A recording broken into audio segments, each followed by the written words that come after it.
Hi everyone, I hope आप सब लोग ठीक से होंगे और ज़्यादा स्ट्रेस नहीं ले रहे होंगे क्योंकि कल आपका एग्ज़ाम है और टेंशन तो हो रहा होगा। जैसे बीएजी जो कर रहे हैं मतलब जो पॉलिटिकल साइंस और हिस्ट्री में कर रहे हैं उनका तो वैसे ये शायद पहला पेपर होने वाला है कल, है ना। तो उनको तो ज़्यादा ही स्ट्रेस होगा। जिन्होंने जिनके ऑलरेडी पेपर्स हो गए हैं उनको उतना नहीं, क्योंकि उनका जो है पहले वो थोड़ा ख़त्म हो गया होगा, उनको पता होगा कि कैसे होता है पेपर, क्या करना होता है।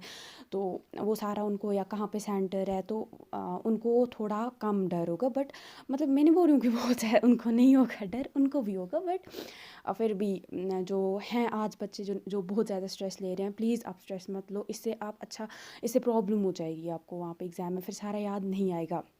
बस अपनी अगर मेहनत की है, अगर आपने पढ़ा ही है, सारा नहीं पढ़ा है लेकिन कुछ चैप्टर्स पढ़े हैं, अगर अच्छे से पढ़े हैं तो आप कुछ ना कुछ करोगे, अब पास तो हो जाओगे। ठीक है, वही जो अपनी, या ये नहीं कि आप पेपर ऐसे ही दे के आ जाओगे, नहीं।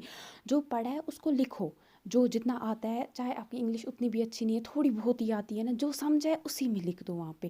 ये मत बोलना कि नहीं जो किताबों में लिखा है मुझे वही लिखना है, नहीं, ऐसा कुछ भी नहीं है। उन्होंने आपको वो जो आपने, अगर आपने जब आपने बुक्स पढ़ी होंगी तो वहाँ पे आपको कुछ ये आते थे क्वेश्चंस लास्ट में दिए हैं, वो इसलिए दिए होते हैं ताकि आप प्रैक्टिस करो, आपने जो समझा है बुक में आप वही अटैम्प्ट करो, तो उससे एक प्रैक्टिस हो जाती है। तो वही इग्नो वाले आपको नहीं बोलते कि आप बुक टू मतलब जो बुक में है वही कॉपी करना है, नहीं, वो चाहते हैं कि आपने जो समझा है आप वो लिखो। तो जो आपने लिखा है, मतलब जो आपने समझा है, बस वही लिखना है वहाँ पे, ठीक है। और डरना नहीं है। और हाँ, बहुत सारे बच्चों को पेपर पैटर्न नहीं पता है, तो प्लीज़ मैं इसीलिए ये बना रही, और मैं नहीं बनाती इस पर, बट मुझे लगा कि बहुत सारे बच्चे हैं उनको प्रॉब्लम होगी, उनको अगर अचानक से वो बोलेंगे अरे मुझे इतना लिखना है, 500 वर्ड्स में कहाँ से लाऊंगा, तो उस टाइम पे प्लीज़ डरना नहीं, ठीक है। 500 वर्ड्स में ही आपको लिखना है, तो आपको कितना आता है, 4 पेजेस पे आपको लगभग एक आंसर लिखना है, ठीक है। ये नहीं आपको 10-10 पेजेस लिखने हैं, नहीं, ऐसे तो आपको 3 घंटे में 2 सेकंड में निकल जाएंगी, फिर प्रॉब्लम हो जाएगी। तो इससे अच्छा है आप मतलब बहुत टाइम लगेगा आपको। तो आप क्या करो, अब 4 पेजेस आप वहाँ पे देखना ना, जो आपको देंगे वो आंसर शीट, उस पे 4-4 पेजेस रखना और फिर लिखना, ठीक है। मतलब थोड़ा दूर दूर लिखना, जिससे लगे कि ये नहीं छोटा छोटा लिखोगे, उससे वो जगह में, कम ही जगह में पहुँचेंगे। और आप एक चीज़ कर सकते हो, जो अगर आप एक लाइन में देखो कितने वर्ड्स लिखते हो, फिर आप उनको कैलकुलेट करोगे ना पूरे पेज में, फिर कितने वर्ड्स आपके आते हैं, उस हिसाब से आपको पता चलेगा कि आप कितना लिख सकते हो, ठीक है। कितना 500 वर्ड्स आपके कितने पेजेस पे आएंगे।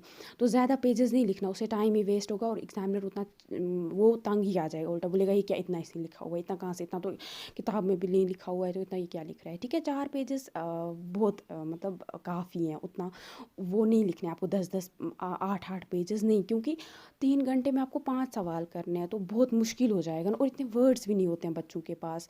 और इग्नो से वही बच्चे पढ़ते हैं जो कि मतलब जिनको कुछ प्रॉब्लम होती है, जो काम कर रहे होते हैं, सारे बच्चे थोड़ी ना पढ़ते हैं, तो उनको भी पता होता है टीचर्स को कि हाँ बच्चों को इतना। और आप देखोगे किताबों में इतना वो सारा आप नहीं कर सकते हो, सारा नहीं समझ आता है बहुत। मैं खुद ये सब्जेक्ट पढ़ाती हूँ आप लोगों को, जो खुद पता है बहुत टाइम पे मुझे प्रॉब्लम हो जाती है समझाने में या खुद समझने में, तो आई कैन अंडरस्टैंड। तो अपने हिसाब से मैं बोलूँगी कि आप यही करो, ठीक है। और प्लीज़ स्ट्रेस नहीं लेना, जो जो आपने किया है वही आपको वहाँ पे अटैम्प्ट करना है, ठीक है। तो आपके टोटल आएंगे 8 सवाल। तो पहले में से आपको इन्होंने मैक्सिमम टोटल आपको 5 सवाल करने हैं, ठीक है। तो पहले में से आप 3 करते हो या दूसरे में से 3 करते हो, सेक्शन में से आपकी मर्ज़ी है, ठीक है। उसके बाद आपको क्या करना है, तो लेकिन दो दो दोनों में से लिखने हैं, ठीक है। जो सेक्शन 1 है इसमें से भी 2 करने हैं एटलीस्ट आपको, और सेक्शन 2 उसमें से भी 2 करने हैं एटलीस्ट आपको, ठीक है।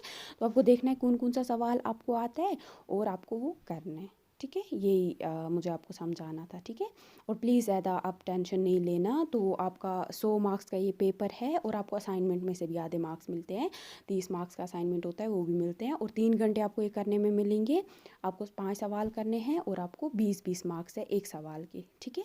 तो ये आपको मुझे समझाना था, पेपर पैटर्न ये था। और प्लीज़ ज़्यादा आप स्ट्रेस नहीं लेना, जो आपको समझ आया है, जो अपना अपना एक्सपीरियंस, आप इतनी न्यूज़ देखते हो पॉलिटिक्स के ऊपर, इतना कुछ, मतलब हम बातें करते हैं एक दूसरे के साथ, फ्रेंड्स करते हैं बातें, आजकल अलग अलग कंट्रीज़ का हमें पता है कहाँ पे क्या हो रहा है, कैसे हो रहा है, वोट ऐड करो, एग्जाम्पल्स दो, अपनी लाइफ की एग्जाम्पल्स ऐड करो। अगर जेंडर पे सवाल आता है तो देखो अपने इर्द गिर्द जेंडर के बेसिस पे आपकी मम्मा के साथ क्या होता है, मतलब आपकी मम्मा को कैसे कुछ, मतलब कभी बहुत बार डिस्क्रिमिनेट किया जाता है, फादर को बहुत बार बोला जाता है कि तुम, मतलब लड़कों को बोला जाता है रो नहीं सकते हो, लड़के तो बहादुर होते हैं, ये सारी एग्जाम्पल, डेली लाइफ की एग्जाम्पल्स आप दे सकते हो और अच्छा बना सकते हो अपने आंसर को। आपको सिर्फ समझना है, आपको कुछ रट्टा नहीं मारना है, कॉपी नहीं करना, आपको सिर्फ समझना है और वहाँ पे लिखना है, ठीक है।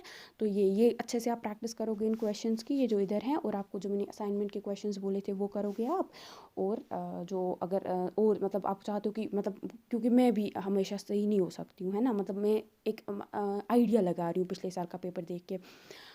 तो आप और मतलब सेफर साइड पे रहने के लिए आप अपनी बुक के जो लास्ट वाले क्वेश्चंस हैं ना वो देख लो क्या क्या क्वेश्चंस है, उनको फिर वापस आप बुक खोलो और जल्दी जल्दी उनको एक बार पढ़ लो। ठीक है, तो समझ आ जाएगा कि क्या लिखा हुआ है इसमें, तो उसको फिर अपने हिसाब से आप लिख लेना।